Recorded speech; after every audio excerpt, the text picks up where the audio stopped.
Hello everybody and welcome back to Imperator Rome, where we are at peace. And being, you know... Oh. Okay. I'm very happy that Pamipetubas died. I'm super happy about that. We now get a new royal tutor. This guy's a pretender to become king. This guy is a scorned family. And I think we're gonna go for him. He's not great at being a royal tutor, but that does mean that only the Hillelids are considered scorned right now. So that's good. And we'll go ahead and recruit in an additional unit of skirmishers. And very soon now, we'll be able to upgrade Katabia to a city. Now, the province is still a little disloyal, but it's working on it. This down over here is growing pretty quickly, so that's great. And we've got our third army started. We are, of course, going to 4 armies of 20k, but I'm first stopping at 4 armies of 15k, and then expanding from there.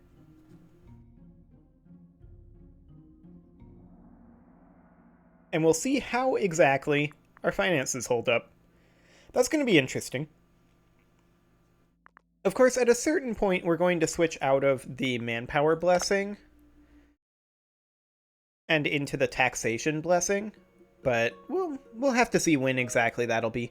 Our national unrest is currently only positive because of war exhaustion, so that's a great thing.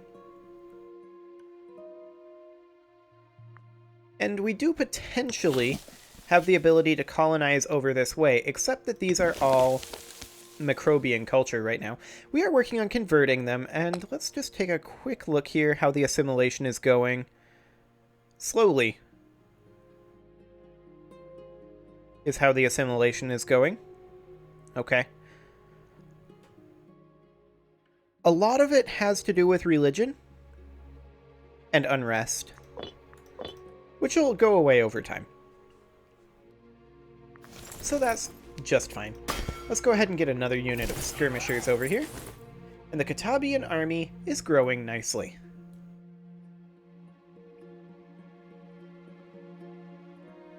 Fantastic. Now we're going to have enough money very, very soon to upgrade Katabia to a proper city. I don't know if we can actually do it when the province is disloyal. We can't build settlement buildings, apparently, while the province is disloyal.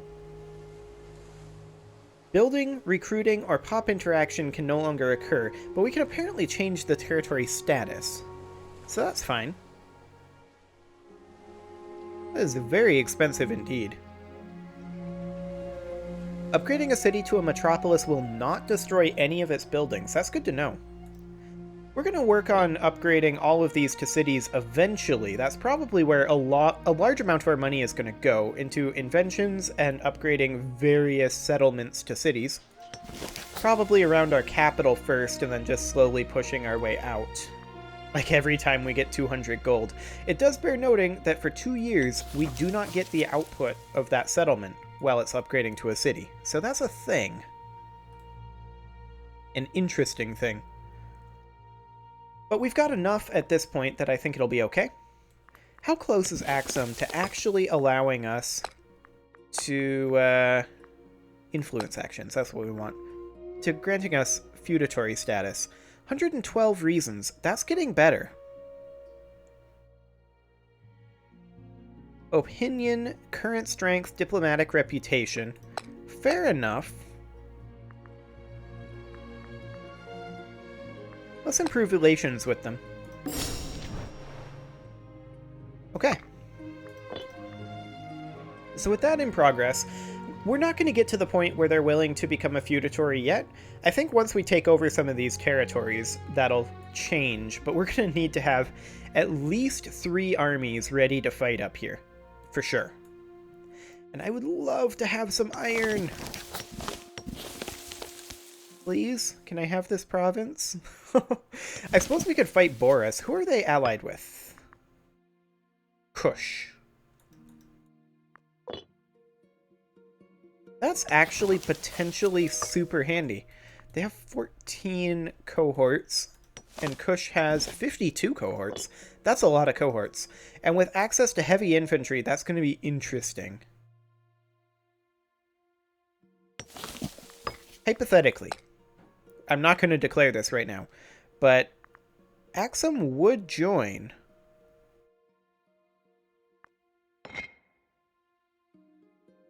But this is a war without a CB, so we're not going to do it. It's an interesting option, though, at least once we get our armies built up. For right now, we need to have that actually happen. I'm going to build our last unit of skirmishers for this round in the Katabian army. And that'll be perfect. And then maybe we should, if we have the money, maybe we should get ourselves a Gwenaran army as well.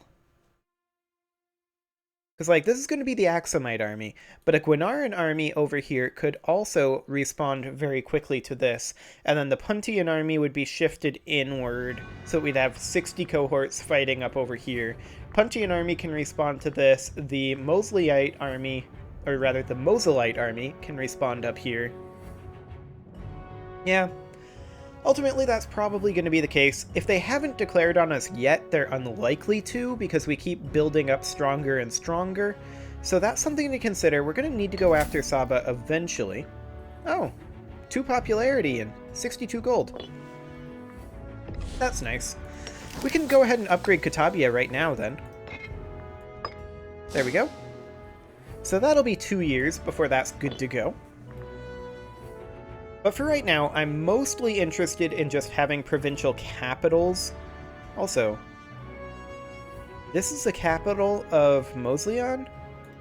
Let's go ahead and move that to Moselon. Okay, there we go. Mundus is within Mosleon, so that's okay.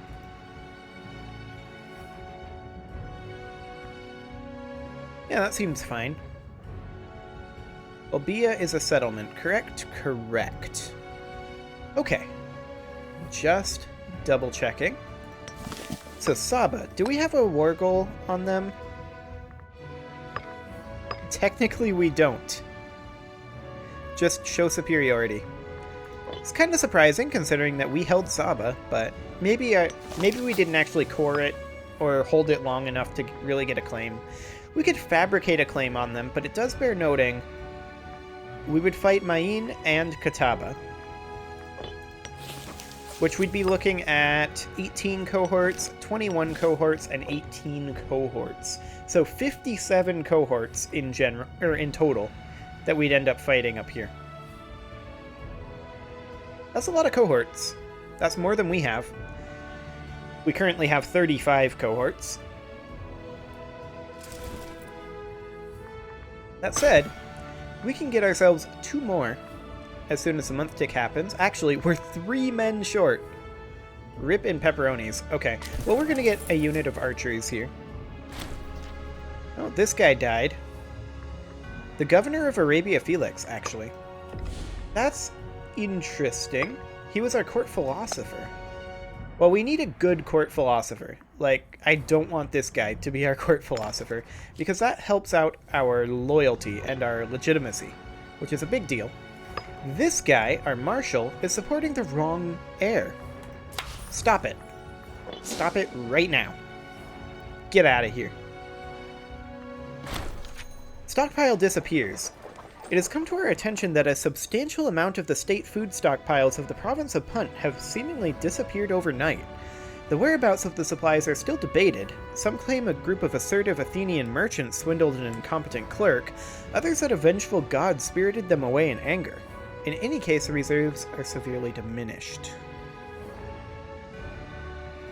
5 popularity, 2 tyranny, and we'd lose 600 food. This is a lot of money.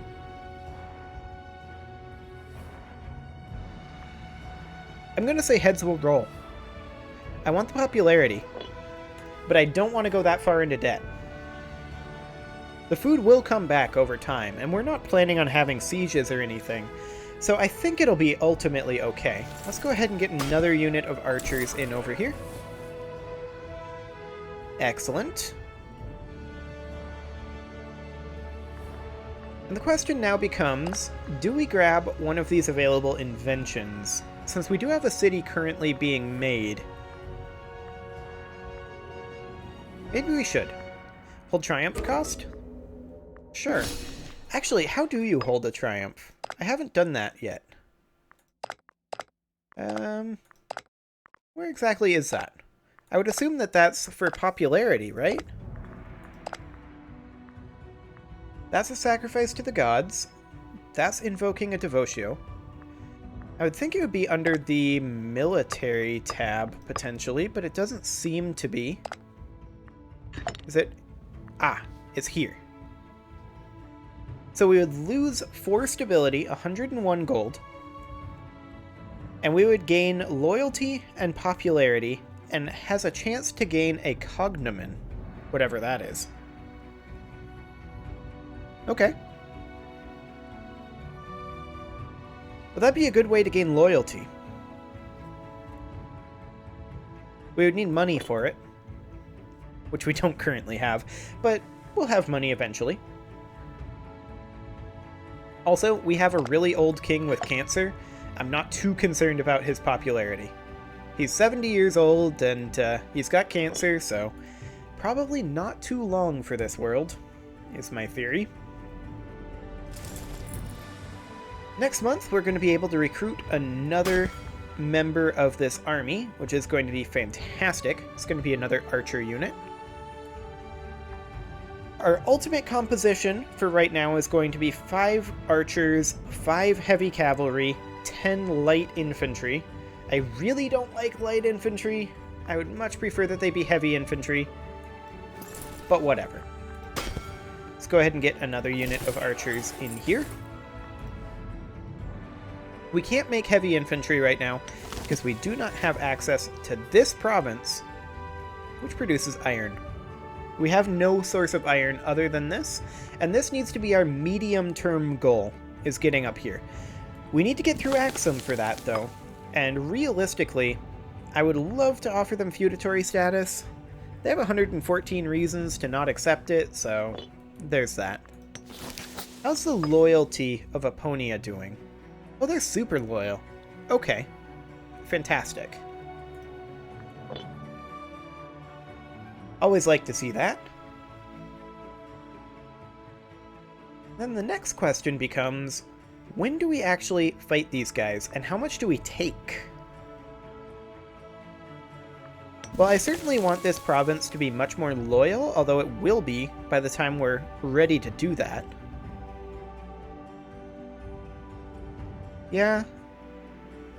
I mean, it's not going to be for a while. That's for sure.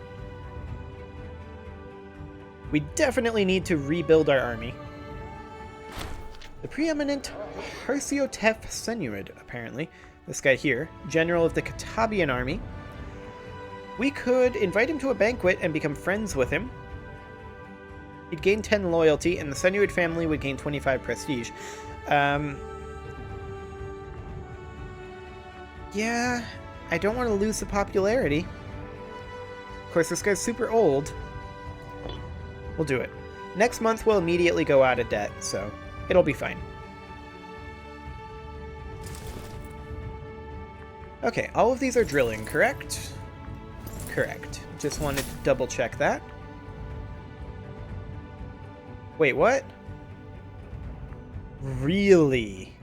So it runs the check for the in-debt event. It runs that roll before it runs the month tick income, because we came out of debt that same month.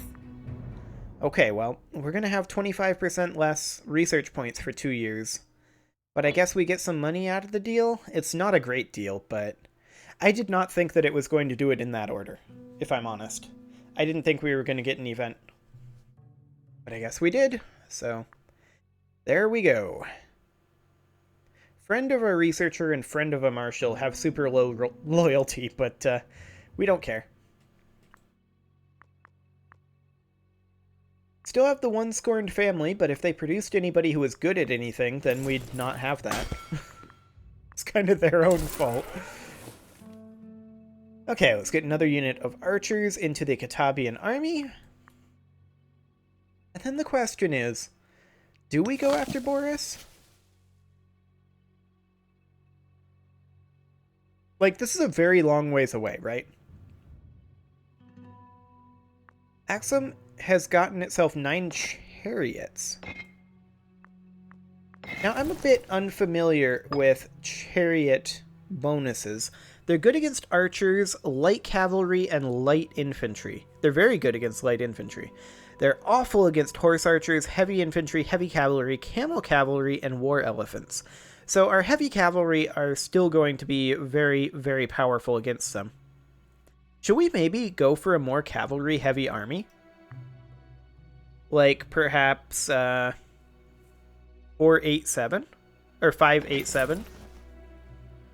Or 5-10-10? Or just keep it even, 10-10-10? Supply limit here is okay. I mean, our supply limit elsewhere is not okay. So the moment we leave our home bases, we're gonna have some massive issues if we go that big. And it also bears noting that heavy cavalry have an attrition weight of 2. So that's a thing. But heavy cavalry are also super duper good against everything but war elephants. And to some degree, heavy infantry, but they're not terrible against heavy infantry. They're just slightly countered by heavy infantry. So our preferred size flank is currently at 5 cohorts. The King of Axum is offering friendship. Yes, we will accept that. Hey, King of Axum, want to become our vassal? Hey, Katabi is a city. Fantastic. 45 reasons. Okay. Fair enough. We could go to, like, 5-7-7, perhaps. That would put us at 19k? 5-7-8?